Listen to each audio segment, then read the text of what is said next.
julgar, tomar decisão, deliberar na qualidade de juiz ou árbitro, formar conceito, emitir parecer, opinião sobre alguém ou algo. É possível vivermos sem julgar? É possível não fazermos julgamentos? Bem, esse é o nosso tema de hoje, que vamos abordar aqui em mais um episódio do nosso programa Ponto de Vista.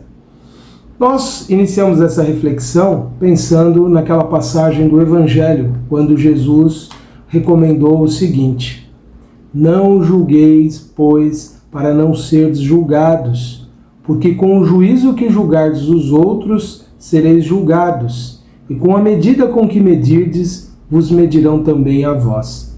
Parece que Jesus, ao fazer essa recomendação, está dizendo que nós teremos que deixar de ter opinião sobre os atos das outras pessoas. Mas será que era isso mesmo que Jesus pretendia? Que nós simplesmente não pensássemos nada sobre o que as outras pessoas fazem, sobre as suas qualidades, sobre as suas características? Vamos ver uma outra passagem interessante que nós também temos também no Evangelho de Mateus. Essa primeira que eu citei para vocês é no Evangelho de Mateus, no capítulo 7, os versículos 1 e 2, mas bem depois Jesus vai dizer aos discípulos, quando está encaminhando eles para as pregações nas aldeias, nas cidades, entre muitas recomendações, ele fala assim: na cidade ou no povoado em que entrarem, procurem alguém digno de recebê-los e fiquem na casa dele até partirem. Parece que Jesus está dizendo aqui aos discípulos que eles deveriam procurar alguém digno. Veja, como eles fariam essa identificação? Eles precisariam fazer um julgamento, precisariam emitir um juízo de valor sobre aquelas pessoas.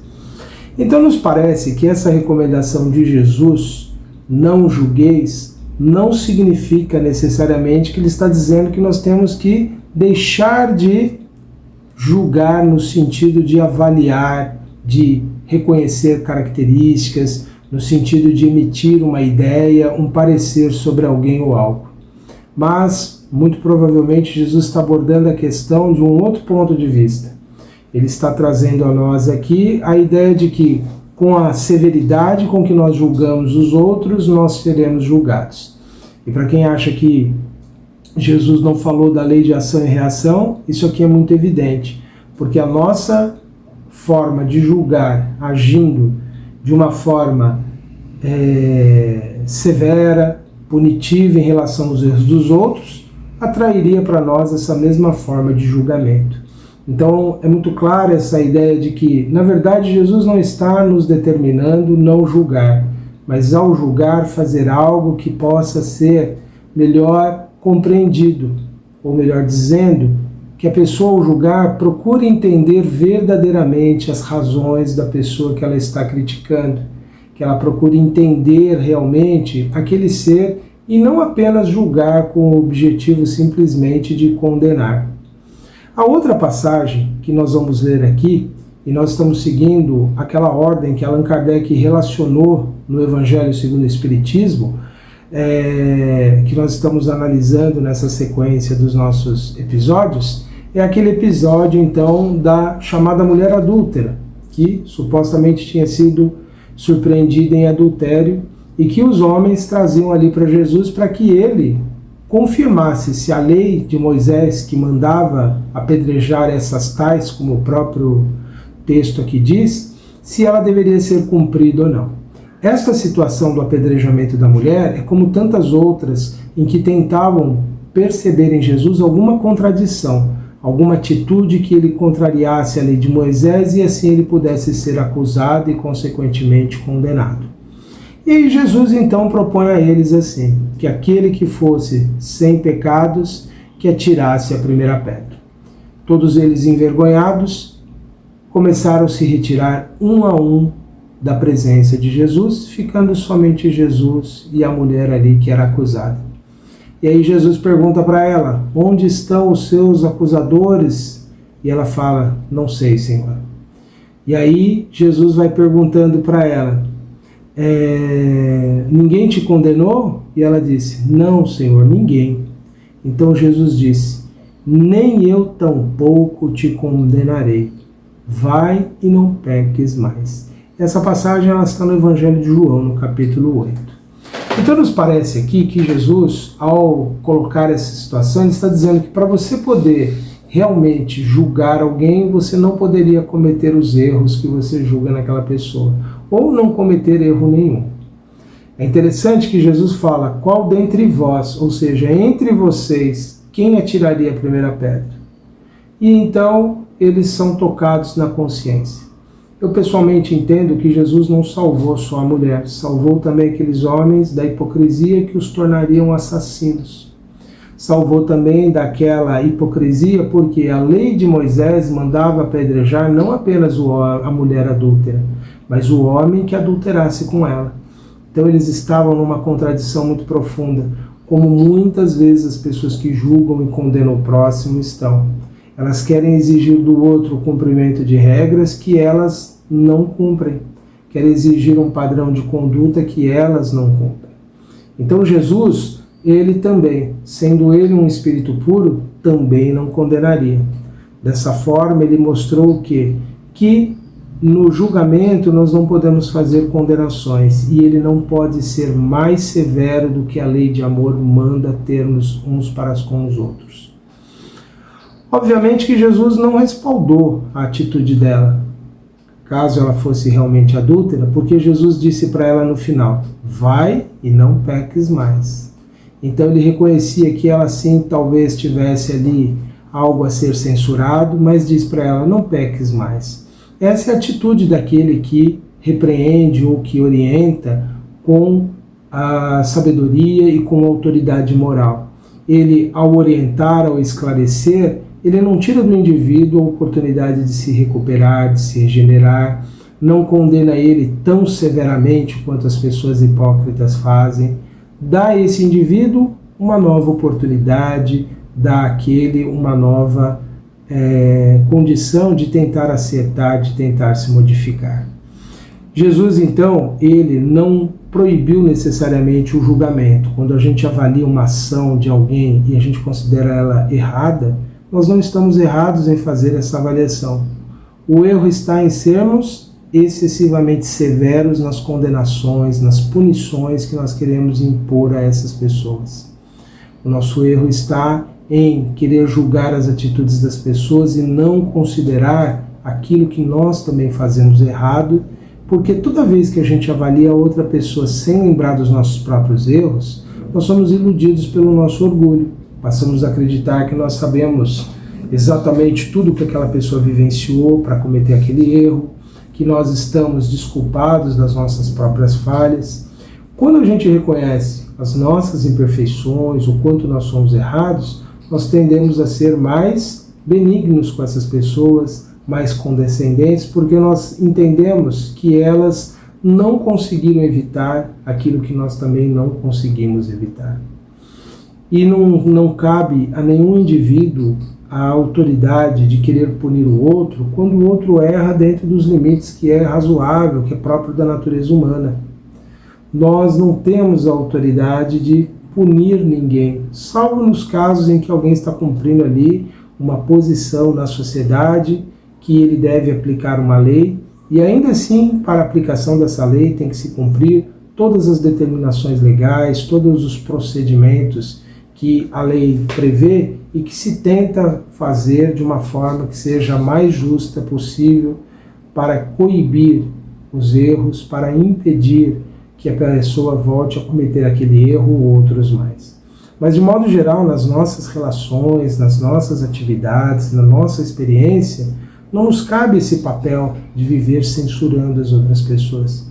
Mesmo porque a gente atrai para a gente uma posição muito triste, porque ao julgar constantemente a vida das outras pessoas, ao condená-las, nós estamos meio que tirando da vida esse brilho, essa beleza que a vida pode ter, porque a gente passa a ter apenas olhar aos defeitos das outras pessoas.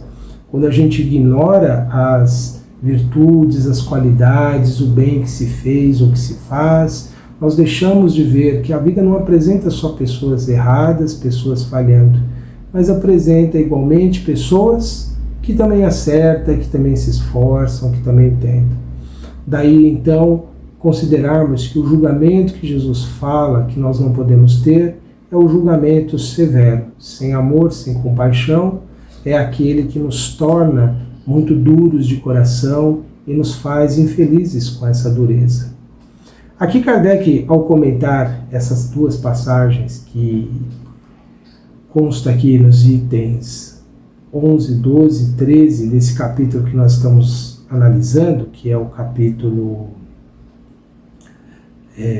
10, Bem-aventurados os misericordiosos, ele não citou aquela passagem que eu citei lá em que Jesus fala do julgamento. Não sei a razão disso, provavelmente Kardec não achou oportuno ou não relacionou no seu tempo essa passagem.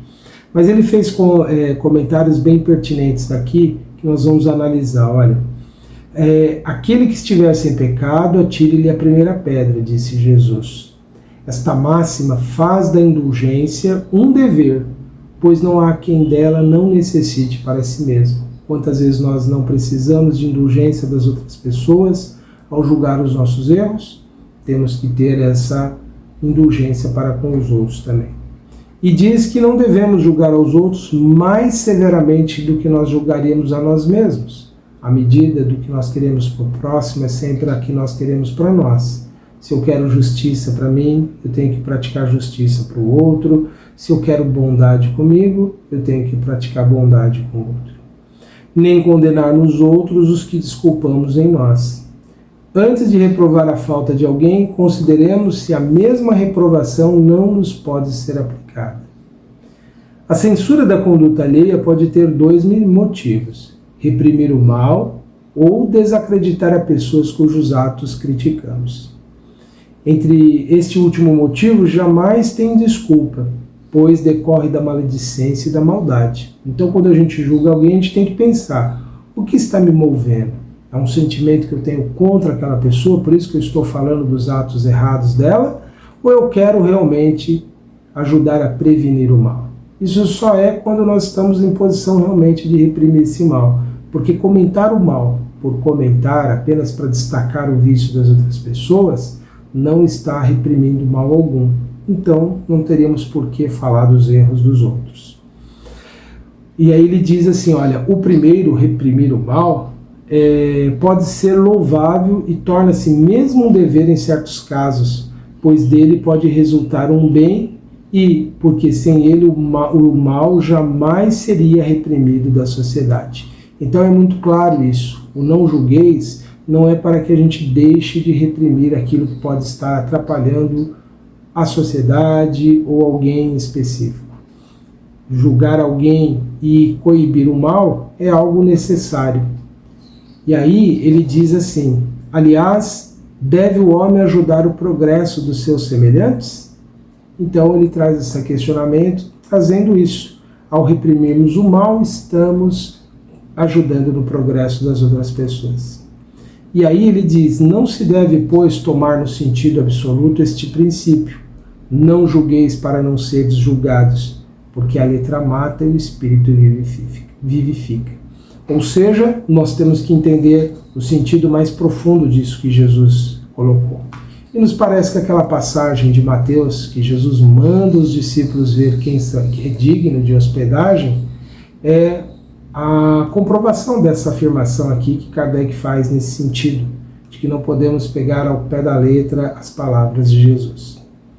Jesus não podia proibir de se reprovar o mal, pois ele mesmo nos deu o exemplo disso, e o fez em termos enérgicos, como por exemplo quando ele espantou os vendilhões ali do templo. Mas quis dizer que a autoridade da censura está na razão da autoridade moral daquele que a pronuncia. Torna-se culpável daquilo que se condena nos outros, ou melhor, tornar-se culpável daquilo que se condena nos outros é abdicar dessa autoridade, e mais ainda, arrogar-se arbitrariamente o direito de repressão. A consciência íntima, de resto, recusa qualquer respeito e toda submissão àquele que, investido de algum poder, viola as leis e os princípios que está encarregado de aplicar. Isso parece muito forte e muito indicativo da época em que nós vivemos, em que muitas pessoas acabam desrespeitando a autoridade onde quer que ela se apresente. Justamente porque a pessoa acaba, por um ato de consciência, se revoltando, se rebelando contra aquele que deveria dar exemplo e não dá. Isso explica, por exemplo, porque muitos filhos, muitas vezes, não respeitam seus pais. Não é porque não os amam, mas é porque não veem neles a autoridade do exemplo. E isso a gente pode estender para qualquer relação humana, para qualquer situação. A gente tem algumas instituições da nossa sociedade, algumas figuras públicas que ficaram tão desacreditadas por tantos erros que outros cometeram, que eles perderam a autoridade, eles acabam sendo exemplos de algo que não deve ser respeitado. Muitas vezes as pessoas só respeitam porque elas têm medo dessas autoridades, do poder que elas ainda detêm. Mas não é o respeito legítimo, não é o respeito adquirido pela exemplificação de um dever cumprido. E aí Kardec conclui assim: a única autoridade legítima aos olhos de Deus é que se apoia no bom exemplo, é o que resulta evidente das palavras de Jesus. Então eu convido neste momento para a nossa prece, em agradecimento a Deus pela vida, em agradecimento às oportunidades que nós temos, Senhor. Nós pedimos, Pai, a força para nós prosseguirmos em nossa jornada, para que possamos todos vencermos os obstáculos, os desafios de nosso caminho. Ajuda-nos, Senhor, na superação, na vitória sobre as nossas próprias imperfeições. Que nós possamos, Senhor, conseguir vencer os impedimentos, as lutas que nos são obstáculos, e que tenhamos a força e a coragem, Senhor, para sermos justos e íntegros em todos os momentos de nossa vida. Dá-nos a compreensão e o entendimento das vossas leis. E pedimos, Senhor, pelos nossos irmãos que passam por grandes provações, em áreas de calamidade em todo o mundo, Pai. Em especial pelos nossos irmãos do Rio Grande do Sul, que todos eles possam encontrar a força, possam encontrar o recurso necessário para vencer este momento de dificuldade em suas vidas. Ampara aqueles que desencarnaram dessas inundações, inspira corações generosos, Senhor, a auxiliarem de forma mais positiva os nossos irmãos que ainda estão aí enfrentando, lutando pela sua sobrevivência, e que todos nós possamos ter consciência maior, Senhor, do respeito que temos que ter ao nosso planeta, ao cuidado que temos que ter com ele, Senhor. Esse mecanismo tão admirável, tão magnífico que é a natureza, que tantas vezes desrespeitamos, que tantas vezes pelas nossas ações não sabemos preservá-los. Que todos aqueles que detêm algum tipo de influência, de poder, de decisão, possam se conscientizar, Senhor, e tomarem novas e melhores medidas para proteger o nosso mundo, o nosso planeta.